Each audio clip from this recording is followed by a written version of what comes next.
예, 안녕하십니까. 저는 홍기빈이라 하고요. 지금 경기연구원에서 초빙연구위원으로 일하고 있습니다. 제가 오늘 말씀드릴 이야기는 코로나 사태 이후에 나타난 국제 무역 질서의 변화가 농업에 어떤 충격을 가져올 것이냐라고 하는 측면입니다. 앞에서 중요한 발표들이 있었는데요.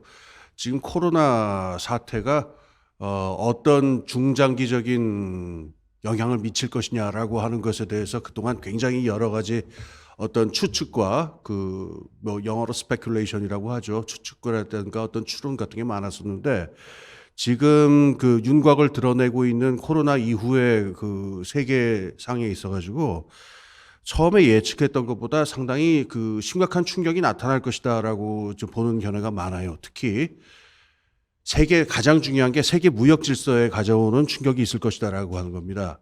그런데 잘 아시겠지만은 이 무역 질서라고 하는 것에서 가장 예민하고 중요한 문제가 원자재하고 농산물이죠. 그래서 우리가 90년대부터 WTO 시스템을 국제적으로 만들어서 국제무역 질서를 만들 적에 19세기와 마찬가지로 사실 이 자유무역 질서를 만들 적에 중요한 품목이 바로 이 농업 문제가 됩니다. 이건 안보 문제랑 직결이 되고 너무나 잘 아시는 문제니까 반복할 필요가 없겠죠. 그런데 지금 코로나 사태로 지금 한 2년째 아직 뭐 끝난 것도 아니고 특히 지금 선진국 바깥으로 나가게 되면은 인구 접종률이 아프리카 같은 곳에서는 굉장히 낮습니다. 10% 정도밖에 안 되는 곳들이 많고. 그래서 지금 코로나 사태가 진행되는 과정에서 이 무역 질서가 중장기적으로 어떤 변화를 가져올 것이냐라고 하는 게 지금 나오고 있는데 세 가지 정도를 제가 말씀드릴까 합니다. 이 세 가지가 단기적인 것, 중기적인 것, 그다음에 장기적인 것, 보다 근원적인 것 이렇게 얘기를 할 수가 있을 것 같아요. 첫 번째 좀 단기적인 차원에서의 변화는 이 가치사슬의 변화입니다. 그건 제가 좀 이따 이제 말씀드리도록 하고요. 그다음에 두 번째 이거보다 좀 더 중기적이라고 할까요? 뭐 이것도 굉장히 장기적이고 뭐 중요한 큰 변화입니다만은 지구 전체가 지금 글로벌 리스크 레짐으로 지금 전환을 했습니다. 즉 코로나 사태를 계기로 해서 기후위기라든가 에너지 전환 같은 전 지구적 차원에서의 쟁점을 본격적으로 관리하는 시스템으로 지금 지구적 체제가 이행을 하고 있는데 이게 농업과 무역 질서와 특히 에너지, 원자재, 식량에 가져오는 충격이 막대합니다. 그다음에 세 번째로 이것도 장기적일 뿐만 아니라 아주 근원적으로 핵심적인 변화인데 지정학적인 변화입니다. 많은 사람들이 우려했던 바대로 미국하고 중국의 경쟁 관계라고 하는 게 두 번째 냉전이다라고 이야기할 정도로 좀 근원적으로 심각하게 바뀌어가고 있습니다. 근데 이게 단순히 좀 이따 더 자세히 말씀드리겠지만은 단순히 두 나라의 경쟁 문제로 끝나는 것이 아니고요. 이게 연쇄 반응을 일으키게 되죠. 그래서 러시아 문제라든가 유럽과 러시아 관계의 문제, 아프리카와 러시아 및 유럽과의 관계 문제, 호주와 일본과 그다음에 중국과의 관계 문제 등등으로 이게 파상적으로 이 지정학적 질서를 흔들어 놓게 되는데 지정학적 질서가 받쳐주지 않으면은 자유무역 질서라고 하는 것은 유지가 되기가 힘들죠. 그래서 지금 말씀드린 이 세 가지의 요인에 대해서 하나하나 좀 말씀을 드리겠습니다. 제가 이거를 단기적, 중기적, 장기적 또 이 비유를 들자면은 표층의 원인, 그것보다 좀 더 심층의 원인 이렇게 배치를 한 이유가 있는데요. 낙관론보다는 비관론으로 자꾸 기울어져 가고 있기 때문입니다. 코로나 사태가 처음 터졌을 적에 많은 사람들이, 많은 경제학자들은 V자 회복을 이야기하기도 했었어요. 그러니까 이 병이, 그러니까는 이 2019년에 있었던 경제 질서로 바로 빠르게 회귀할 것이다. 라고 하는 예측을 내놓는 경제학자들이 상당히 많았죠. 2020년 한 봄까지만 해도 그렇습니다. 그리고 지금 이제 백신이 어쨌든 많이 지금 접종이 돼서 전 세계적으로 코로나를 우리가 많이 퇴치한 것도 사실이지만 이렇게 되면서 이른바 위드 코로나다. 그래서 일상으로 되돌아가는 과정에서 코로나 때문에 1, 2년간 일시적으로 교란됐었던 어떤 무역 질서, 경제 질서가 이제 2019년도로 회복할 것이다라고 하는 기대가 많이 나오고 있는데, 여기서 이제 낙관론하고 비관론이 있죠. 2019년으로 되돌아갈 수 있다라고 하는 게 낙관론이고, 이제 완전히 다른 질서로 가고 있는 것 같다라고 하는 것이 이제 비관론이 되는데, 제가 지금 나열해드린 이 세 개의 원인을 하나하나 순서대로 밟아버리면은 아무래도 돌아가기 힘들 것 같다라고 하는 그 판단을 내리는 게 더 합리적일 거다라는 말씀입니다. 우선 첫 번째 가치사슬 변화부터 말씀을 이게 생각을 해보지요. 지금 그 인류 역사에서 생산이 뭐 농업뿐만이 아닙니다. 그리고 농업도 지금은 뭐 한때는 이게 뭐 1차 산업이다 이렇게 얘기를 했었지만은 지금은 농업이라고 하는 것도 제조업이라든가 서비스업하고 긴밀하게 결합되어 있는 상태이기 때문에 21세기의 산업이라고 하는 거는 복잡한 가치사슬을 가지고 이게 전 지구에 걸쳐서 이렇게 인드라망처럼 펼쳐져 있는 그런 형태를 띠고 있기 때문에 이 가치사슬이 어떻게 펼쳐져 있고 어떻게 작동하는지를 정확하게 파악하고 있는 사람은 그 단위는 있을 수가 없죠. 그건 이제 깨져봐야 아는데, 코로나 때문에 그 사람들의 이동하고 또 물자의 이동이 일부 제한이 되게 되면서 농업을 둘러싼 가치사슬도 많이 변하게 됐습니다. 당장 우리나라만 하더라도 지금 농촌 그리고 특히 또 어촌에서 이 외국인 노동자들, 이주 노동자분들한테 우리가 인력을 굉장히 많이 의존을 했었는데, 이분들의 그 이동이 지금 여의치 않게 되다 보니까 농업이나 그 어업에서 여러 가지 그야말로 이 생산 과정에서의 가치사슬에 여러 교란이 벌어지고 있습니다. 그런데 이거는 뭐 충분히 예측을 한 거고, 이게 일시적인 문제에 불과할 것이다라고 하는 낙관론도 많이 있어요. 그런데 이 지금 뭐 이 시장 경제 질서라고 하는 게 이런 교란이 벌어졌을 때 빨리 원상을 회복하는 어떤 균형 회복력이 있잖아요. 그래서 이거에 이제 기대를 해서 이런 순간적인 어떤 병목 같은 것들 빨리빨리 해결이 될 것이다라는 게 있는데, 이게 두 번째 문제랑 엮이면서 문제가 어려워집니다. 그건 뭐냐면은 아까 말씀드린 대로 그 두 번째 요인은 전지구적인 차원에서의 리스크 대응 매니지먼트인데요.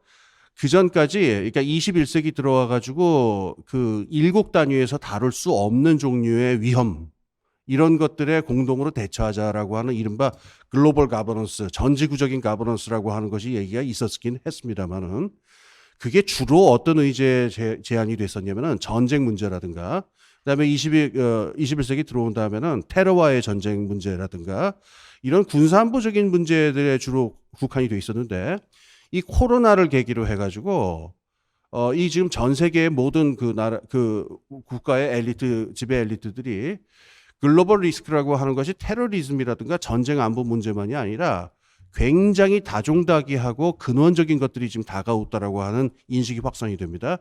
그래서 지금 이 기후 위기에 대응하는 문제라든가, 그래서 그 에너지 전환 등등에 대한 전 세계적인 어떤 대응의 속도가 굉장히 빨라지게 되는데, 여기에서 에너지하고 원자재하고 식량에 있어서의 가격 불안정성이 나타나게 됩니다. 이 세 가지 다 말할 것도 없이 기후위기랑 연결이 되어 있는데요. 에너지는 뭐 말할 것도 없고요. 지금 에너지 전환해야 되니까 지금 에너지 가격에 있어가지고 굉장한 교란이 벌어지고 있고요. 그 다음에 그 기후위기 대체 에너지라든가, 그 다음에 이 산업구조에 급격하고 전반적인 변화를 가져오게 돼 있기 때문에 그 전까지 크게 사용되지 않았던 원자재들이 굉장히 중요한 걸로 떠오르고요. 이를테면 히토류 같은 게 아주 뭐 전형적인 예입니다. 그래서 원자재 가격에 있어가지고서의 불안정성이 늘게 되고, 이게 선물 시장에서의 교란하고 다시 맞물리면서 원자재 가격의 풍기 현상이 나타나기도 합니다. 우리도 지금 뭐 요소수 때문에 굉장히 고생을 하고 있는 한번 그런 일을 뭐 겪었습니다만은.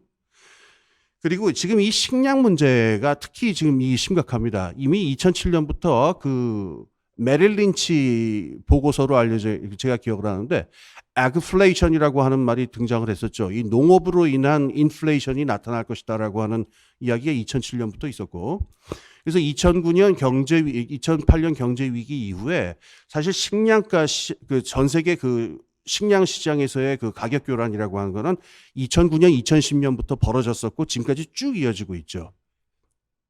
말할 것도 없이 지금 식량 가격이 굉장히 불안정해지는 이유는 이 기후위기 때문에 기후의 불안정성이 커지게 되니까는 당연히 작황에 대한 불안정성이 나타나게 되고 이게 다시 그 세계 선물 시장의 그 투기적 구조하고 맞물리게 되면서 농산물 가격의 지속적인 상승이 벌어지게 되는 겁니다. 그런데 제가 지금 나열한 이 세 가지 가격의 문제, 에너지하고 원자재하고 식량 이 세 가지는 서로 긴밀하게 연결되어 있을 뿐만 아니라 이 지구적인 가격 구조의 가장 밑바닥에 해당하는 가장 근원적인 상품이죠. 그래서 이 지구상에서 우리 인류가 생산하는 상품 중에 에너지, 원자재, 식량 가격과 연동되지 않은 상품이라는 건 상상할 수가 없습니다. 그래서 에너지, 원자재, 식량 가격이 불안정하게 되면은 이게 결국은 급격한 인플레이션, 가격 구조 전체를 갖다가 교란하고 바꾸게 될 것이다. 그래서 1970년대와 같은 스태그플레이션 같은 현상이 그리고 심할 경우에는 하이퍼 인플레이션 같은 것도 나올 수가 있다라고 하는 비관론이 이제 강하게 나오고 있는 겁니다.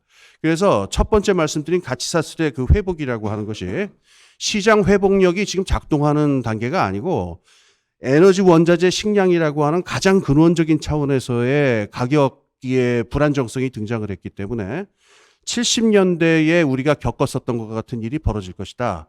70년대를 기억하시는 분들은 그 스태그플레이션의 시작이 석유 가격 앙등으로부터 시작됐다는 걸 다 기억을 하실 것입니다. 그때 이전을 우리가 그 71년에 그 미국의 이 달러화가 이제 그 브레튼 우드 시스템을 중지하면서부터 이제 석유 가격이 불안정해지기 시작하는데 50년대, 60년대 시기에는 그 석유 가격이 고정돼 있었습니다. 달러에 고정돼 있었고 가격의 절대량도 고정돼 있었습니다. 그거를 이제 그 프리플로우의 시대라고 하는데 석유를 원하는 쪽에서는 정해진 가격으로 무한정으로 그 공급받을 수 있는 시스템 체제였었죠. 50년대, 60년대가. 그런데 70년대 들어와서 달러의 환율이 변동을 하게 되고 석유 가격이라고 하는 것이 유가 시장에서 이 불안정하게 운동하기 시작하니까 가격 구조 전체가 변동을 하면서 70년대에 그 아주 그 악명 높은 스태그플레이션과 하이퍼 인플레이션이 나타나게 되죠. 그래서 이 두 번째 원인을 연동하게 되면은 지금 나타난 어떤 가치사슬의 변화라고 하는 게 회복력이 발현돼서 빨리 이렇게 원상을 회복하는 게 아니라 장기적으로 더 교란 상태로 갈 것이고 어디로 갈지 모르는 방향으로 변할 것이다라고 하는 비관적인 예측이 많이 나오게 됩니다. 그런데 여기서 그러면은 아까 제가 말씀드렸죠. 글로벌 리스크를 그 전지구적인 리스크를 전 세계 전 지구에 있는 국가들이 함께 힘을 합쳐서 함께 대응하는 시스템이 작동을 하니까 어느 정도 이 위험도 막을 수 있지 않을까라고 하는 기대를 우리가 할 수가 있습니다. 이를테면은 요번에 아주 뭐 사실은 처절하게 실패해 버렸습니다만은 오바마 대통령 때까지는 이 백신을 갖다가 전 지구적으로 이게 되도록이면 형평성 있게 그 가난한 나라에도 분배할 수 있는 레짐도 같이 만들곤 했었는데 이런 레짐이 작동하기 위해서는 국제적인 어떤 그 지정학적인 균형하고 안정이 있어야 되겠죠. 그런데 여기서 제가 말씀드린 세 번째 요인이 나타납니다. 미국하고 중국의 갈등이 지금 제2냉전이다라고 하는 말로 좀 나오고 있습니다. 이 미국과 중국의 갈등은 그 코로나 사태 이전부터 2010년대부터 본격적으로 진행이 됐었지요. 이번에 제가 그 번역해서 출간한 책이 있는데 영국 분이죠. 니어 퍼거슨이라고 하는 유명한 역사가가 쓴 책이 있어요. 그분이 지금 이 코로나 사태를 두고서 코로나 사태가 터지자마자 한 5개월 정도 있다가 써가지고서 이 사태의 역사적 성격을 어떻게 볼 거냐라고 하는 책인데 굉장한 해안을 담고 있습니다. 이 코로나 사태를 통해서 미국하고 중국의 냉전이 더 격화될 것이다라고 하는 걸 예측을 했는데 지금 벌어지고 있는 양태를 보면은 사실 그 니어 퍼거슨의 그 어떤 예측이 거의 맞아떨어지고 있는 형태로 가고 있습니다. 이게 어떤 폭력을 수반한 어떤 그 갈등으로 가지 않기를 이제 모두가 이제 바랍니다만은 이 문제의 심각성은 미국하고 중국만 갈등을 겪게 되는 게 아니죠. 그러니까 유럽하고 중국의 문제도 심각하게 등장하게 되고요. 그다음에 러시아는 중국과 미국 사이에서 중국 쪽하고 같이 편에 섭니다마는 또 그 관계가 일치하는 게 아니니까 미묘한 그 균형의 어떤 입지점을 다지면서 유럽하고의 갈등을 또 올리기도 합니다. 그다음에 아프리카에다가 입지를 다져놨었던 중국이 입지를 다져놓은 부분들이 많기 때문에 유럽하고 중국이 아프리카에서 다시 격돌하는 일들이 벌어지고 이렇게 해서 미국하고 중국의 갈등이라고 하는 게 우리가 1930년대에 봤었던 30년대에 이 블록화 같은 것들이 나타나기 지역 블록화 같은 일이 벌어지게 되죠. 그것을 방불케 하는 어떤 그 국제정치학적인 갈등 상태로 가게 된다라고 하는 겁니다. 그러면은 제가 지금 말씀드린 얘기를 종합을 해보게 되면은 1970년대에 벌어졌었던 그 석유로 시작되었었던 장기적인 가격 구조의 변동과 무역 질서의 파괴라고 하는 사건하고 1930년대 대공황 당시에 있었던 세계 무역 질서의 블록화라고 하는 일이 지금 겹쳐서 지금 벌어지고 있는 게 아니냐라고 하는 우려인 겁니다. 그래서 이 세 가지 우려를 종합을 해보게 되면은 이 가치사슬의 변동이라고 하는 게 회복되지 않고 어디로 갈지 모르게 된다라고 하는 불확실성하고 이제 많은 걱정을 하게 되는데요. 제가 이제 시간이 많지 않으니까 여기서 우리 농업인들 그리고 이제 농업이라고 하는 관점을 그럼 우리가 어떻게 바라봐야 되느냐 하는 문제를 하나 이제 지적을 해볼까 합니다.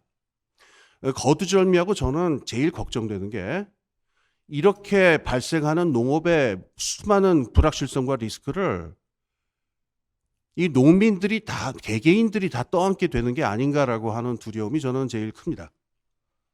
그리고 개개인뿐만 아니고 이 우리 농업을 구성하는 여러 단위들이 있고 기관들이 있는데 이 어떤 국가 전체 차원에서 이 대규모의 거시적인 지구적 변화에 대해서 국가 차원에서 대응해야 되는 문제를 국가 차원에서 제대로 정책을 준비하지 않고 불비할 경우에는 농업을 구성하고 있는 여러 단위들과 농민 개개인들이 이 리스크를 그대로 떠안을 수밖에 없게 됩니다. 지금 제가 말씀드린 문제에서 여러분이 느끼셨겠지만은 이미 그래서 지금 농업의 문제는 현재와 같은 상태에서는요, 안보 문제와 연결이 되어 있고요, 탄소 중립이라고 하는 환경 정책하고 연결이 되어 있고요, 그 다음에 산업 전환이라고 하는 산업 정책하고 연결이 돼 있을 뿐만 아니라 외교 정책하고도 지금 직결이 돼 있습니다. 아까 제가 아주 인상 깊게 보았던 그 첫 번째 발표하셨던 분의 그 발표에서 제가 인상 깊게 보았던 것이 우리가 지금 먹고 있는 농산물들이 우리 한반도 안에서 다 소화되는 게 아니라고 한다면은 그 동남아에 있는 국가들이라든가 인근 국가들하고 어떻게 안정적인 그런 고리를 마련할 것이냐라고 하는 문제가 되는데 이거는 당연히 외교 안보적인 문제랑 직결될 수밖에 없습니다. 그 국가들과 어떤 관계를 맺느냐의 문제니까요. 그리고 말씀드린 대로 우리가 기후 전환을 이 생태적인 사회 전환을 어떻게 할 것이냐라고 하는 문제하고 농업의 패러다임을 어떻게 바꿀 것이냐라는 문제가 연결되어 있을 뿐만 아니라 탄소 중립의 문제가 있고 산업 전환의 문제가 있고 에너지 전환의 문제가 있습니다.